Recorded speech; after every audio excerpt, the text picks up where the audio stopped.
Hello বন্ধুরা, কেমন আছো সবাই? আশা করি তো ভালোই আছো। আমি রতনা, তোমরা দেখছো জানা কম্পিউটার ইউটিউব চ্যানেল। আজকে তোমাদের দেখাবো উইন্ডো লাইট ইফেক্ট, অর্থাৎ জানলার যে একটা লাইট বা ইফেক্ট একটা রুমের মধ্যে পড়বে, এরকম একটা ইফেক্ট আজকে তোমাদের দেখাবো কিভাবে অ্যাড করতে হয়, বা ফেক উইন্ডো লাইট ইফেক্ট এটাও বলা যেতে পারে। কিভাবে করব আশা করি থাম্বনেল দেখে তো বুঝতে পেরে গেছো যে আফটার বিফোরে কেমন দেখানো হয়েছে। তো জাস্ট দেখতে পাচ্ছ এরকম before and after, before and after. আশা করি বুঝতে পেরেছো যে ফেক একটা উইন্ডো লাইট একটা পড়েছে, জানলার মধ্যে দিয়ে একটা লাইট পড়েছে, সেই ইফেক্টটা কিভাবে অ্যাড করবে তোমরা।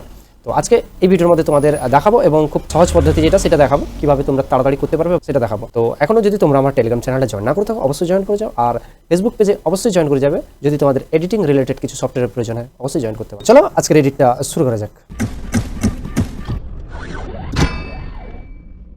তো সবার প্রথমে একটা হোয়াইট কালার বা নতুন একটা পেজ নিবে, পেজটার মধ্যে রেক্টেঙ্গেল টুলটা নিব এবং এখানে যে ব্যাকগ্রাউন্ড কালারটা আছে ব্যাকগ্রাউন্ড কালারটা আমি চেঞ্জ করে নিব, কারণ ব্যাকগ্রাউন্ড কালারটা আমার হোয়াইট লাগবে আর ফোরগ্রাউন্ড কালারটা যেটা সেটা ব্ল্যাক লাগবে, অর্থাৎ ওপরে আমার ব্যাকগ্রাউন্ড কালার যে কালারটা বসাবো সেটা আমার ব্ল্যাক লাগবে। সেক্ষেত্রে আমি এরকম করছি। তো ব্ল্যাক কালার এসছে, এটাকে আমি যে সিলেকশন বা মুভ টুলটা নিয়ে অল্ট প্রেস করে রেখে শিফট প্রেস করে এটাকে একটু নামিয়ে দিব, আবার অল্ট প্রেস করে রেখে শিফট প্রেস করে নামিয়ে দিব। সেম লেয়ারে যাব, লেয়ারে গিয়ে এটা টোটাল তিনটাকে সিলেক্ট করব। সিলেক্ট করার পর অল্ট প্রেস করে রেখে আমি টান দিব এবং আবার অল্ট প্রেস করে রেখে টান দিব। জাস্ট এরকম করলাম। এবার সবগুলো লেয়ারের মধ্যে সবগুলা শিফট প্রেস করে রেখে এখানে ক্লিক করব এবং শিফট প্রেস করে রেখে এটাতে ক্লিক করব। সবগুলোই সিলেক্ট হয়ে গেছে। এবার কন্ট্রোল ই প্রেস করলে এটা একটাতে হয়ে যাবে, ঠিক আছে? যতগুলো ফ্রেম বানিয়েছে সেটা একটার মধ্যে হয়ে যাবে। তো এবার কন্ট্রোল টি প্রেস করব, কন্ট্রোল টি। এটাকে আমি তোমরা যদি চাও যে জানালাটা কোনো এক কোণা হয়ে থাকে বা জানালার যদি ইফেক্ট যদি বসাতে চাও তাহলে কন্ট্রোল প্রেস করে রেখে এরকম করে একটা ইফেক্ট করে দিবে, ঠিক আছে? এরকম রাখছি। বা তোমরা রাইট ক্লিক করবে, দিয়ে এখানে পারপেস স্টিক এটা সিলেক্ট করেও তোমরা এখান থেকে কিন্তু মুভ করতে পারবে, ঠিক আছে? যেদিকে তোমরা মুভ করতে চাইছো সেদিকে তোমরা এরকম করে মুভ করে নিবে। এটা করার পর জাস্ট ওকে আমি এটা মুভ করে এটাকে ঠিক করলাম। এবার এটাকে ফিল্টারে যাব, ফিল্টারে গিয়ে ব্লাওয়ারে গিয়ে গ্লোসন ব্লাওয়ার, এবার কনভার্ট টু স্মার্ট অবজেক্ট এটা ক্লিক করব। এবার এটাকে আমি জাস্ট তোমরা যেরকম ধোঁয়াটে রাখতে চাইছো ততটাই রাখবে, অর্থাৎ এখানে আমি আমার 20 রাখছি, এখানে তোমরা চাইলে 10, 11 বা 15 অবধি রাখতে পারো। তোমরা যেরকম রাখবে সেরকম কিন্তু থাকবে। তো এরকম রাখছি। এটা রাখার পর সিলেকশন টুলটা নিব, এটাকে সিলেক্ট করব। এবার তোমরা চাইলে এখান থেকে মুভ টুল নিয়েও এখানে ড্র্যাগ অ্যান্ড ড্রপ করতে পারো, ঠিক আছে? বা যেটা আমার পদ্ধতি যেটা সেটা আমি দেখাচ্ছি। সিলেকশন করার পরে তোমরা এডিটে যাবে, তার আগে কিন্তু এটা কিন্তু চেঞ্জ করে নিবে। এখানে যে ব্যাকগ্রাউন্ড কালারটা আছে, ব্যাকগ্রাউন্ড কালার হোয়াইট আছে, এটা চেঞ্জ করে নেবে, অর্থাৎ ব্যাকগ্রাউন্ড কালার ব্ল্যাক থাকবে এবং ফোরগ্রাউন্ড কালারটা হোয়াইট থাকবে, উপরে হোয়াইটটা থাকবে। এটা করে নেওয়ার পরে এডিটে যাবে, এডিটে গিয়ে একেবারে নিচের দিকে দেখতে পাবে, প্রায় নিচের দিকে ডিফাইন ব্রাশ প্রিসেট এটাতে ক্লিক করবে।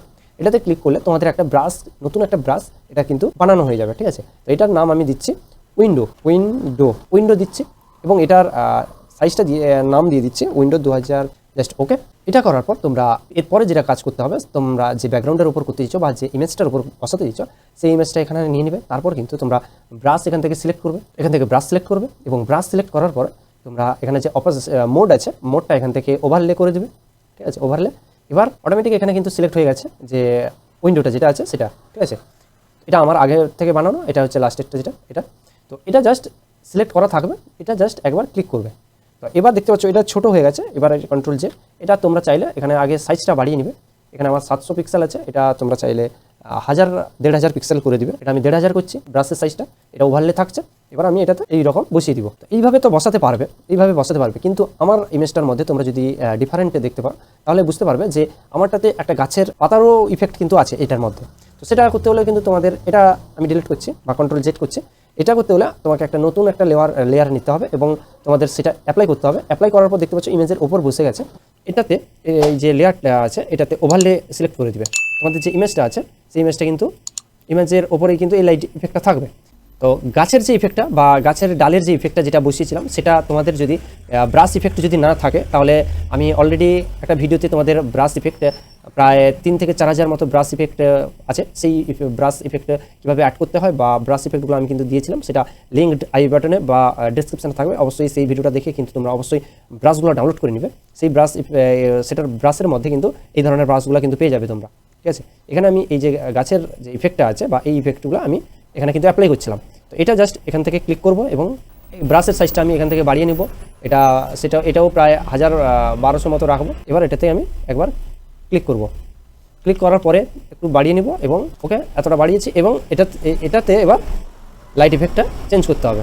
এটার এবার লাইট ইফেক্টটা যেটা আছে সেটা এবার তোমরা তোমাদের মতো করে করবে। এটা আমি সাবজেক্ট করছি এবং এর অপাসিটিটা একটু কমিয়ে দিচ্ছি এবং অল্ট প্রেস করে রেখে এটা তার নিচে দিয়ে দিচ্ছি, কারণ লাইট ইফেক্ট এবং এটা যেন অ্যাড হয়ে যায়। এরকম ইফেক্ট এবার বুঝতে পারছো, এখন তোমরা বুঝতে পারছো বিফোর অ্যান্ড আফটার কেমন ধরনের ইফেক্ট। আশা করি তোমাদের টিউটোরিয়ালটা তোমাদের কাজে লাগবে বা তোমরা বুঝতে পেরেছো কেমন ধরনের ইফেক্টটা এখানে অ্যাড করতে হয় বা কেমন ধরনের প্রসেসটা আছে। ফেক উইন্ডো ইফেক্ট কিভাবে লাইট ইফেক্ট বানাতে হয় আশা করি তোমরা বুঝতে পেরেছো। যদি ভিডিওটা ভালো লাগে তাহলে অবশ্যই ভিডিওতে একটা লাইক এবং কমেন্ট অবশ্যই করে জানাবে। আর এরকম নতুন নতুন ইফেক্ট বা নতুন টিপস বা ট্রিক ফটোশপের মধ্যে জানতে হলে অবশ্যই চ্যানেলটাকে সাবস্ক্রাইব করতে হবে। দেখা হচ্ছে অন্য কোনো ভিডিওতে, ততক্ষণের জন্য bye bye, take care, thanks for watching.